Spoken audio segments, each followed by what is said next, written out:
There's one thing I wanted to do, and that's because your team and you have been so generous to us just in the last few seasons. So I want to raise a toast to you and say congratulations. Oh, so cool. I don't have a glass to share with you, but thank you very much. My pleasure. And I also have a bone to pick with you because we're meant to be doing this in Miami. I don't know if you remember, we were talking about the best place to celebrate. Yes. So maybe we do it then too. So No massive problem. Congratulations. Pleasure. And just leads into my first question for you, Esteban, was out of all the messages that you must have received over the summer break, congratulations, are you able to share with us which one of those messages meant the most to you and why that was? Yes. Yeah. Well, I've received so many of them. It was incredible. Obviously, the support I got during this race, and obviously after it, I'm still trying to reply to everybody. It's tricky receiving so many, but I think the one that obviously touched me the most was my family calling me after the race. We FaceTime each other with them and all my close friends and my cousins, and everybody was in the family house, and probably that meant the best. Also, coming from where it started, basically it's probably the most important. So yeah, that's what meant the most to me. And I can almost imagine elite athlete mindset makes you think, right, what's the next challenge? How quickly can I get back in the car? Has it actually weirdly been a long summer break knowing that you've just won a race and you want to get back to it?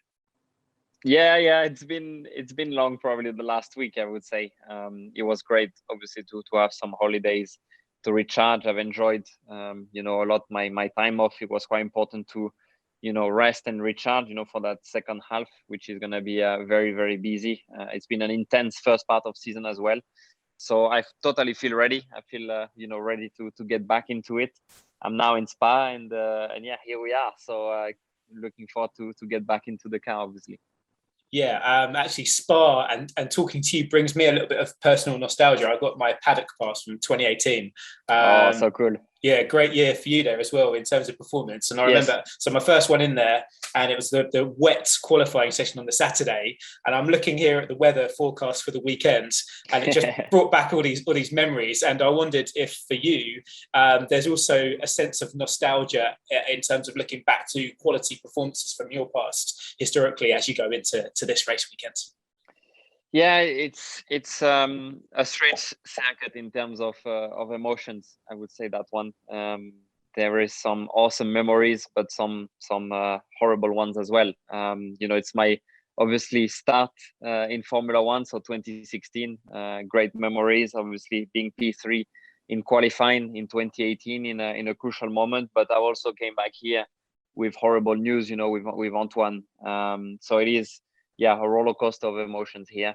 It's always a very special track for sure. It's one that we have to respect in terms of driving and realizing the danger, that there is in it as well.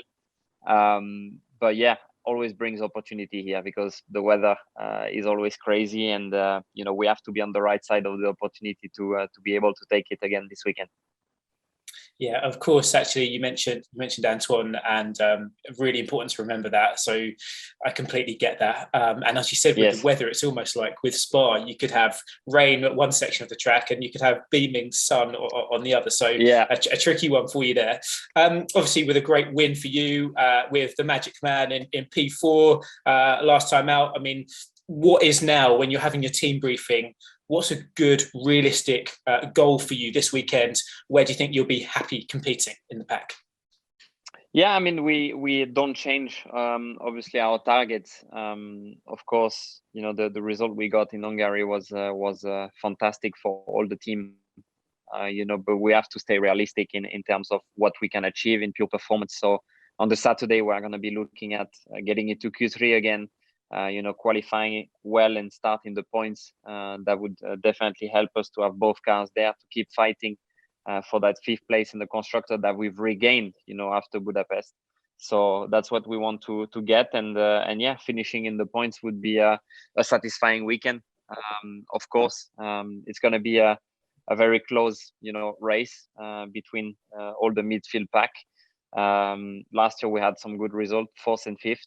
So let's see what we can get out of this car this year. And just before I round out with one last Alpine question, I have been tipped off by your colleague here that you may be a PSG fan. Yeah. So yes. You know what I'm about to ask, right? I mean, some other good news in France during the summer after your win, Lionel Messi joined PSG. Can you just offer some words about how damn exciting this is to see Lionel Messi playing in this team? Well, it's so exciting. I think we can clearly say that we have the best players in the world in our team. That is unbelievable, and it reinforces our assets clearly. You know that we haven't won the Champions League yet, and I hope that's going to help us to be able to win it. Obviously this year. Yeah, it's awesome. It's so exciting to have such a legend in the team.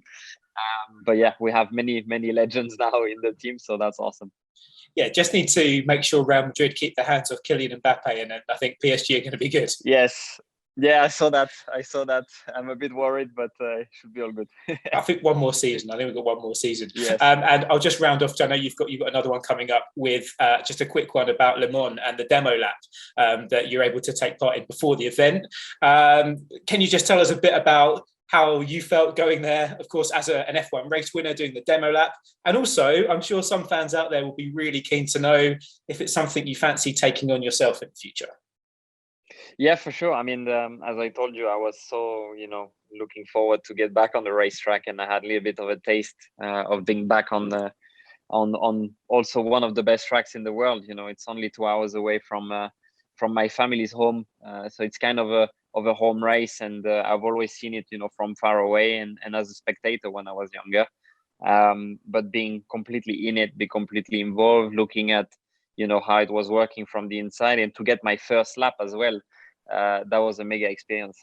I've really enjoyed, and never say never. That's what I would say in terms of if I will take part one day.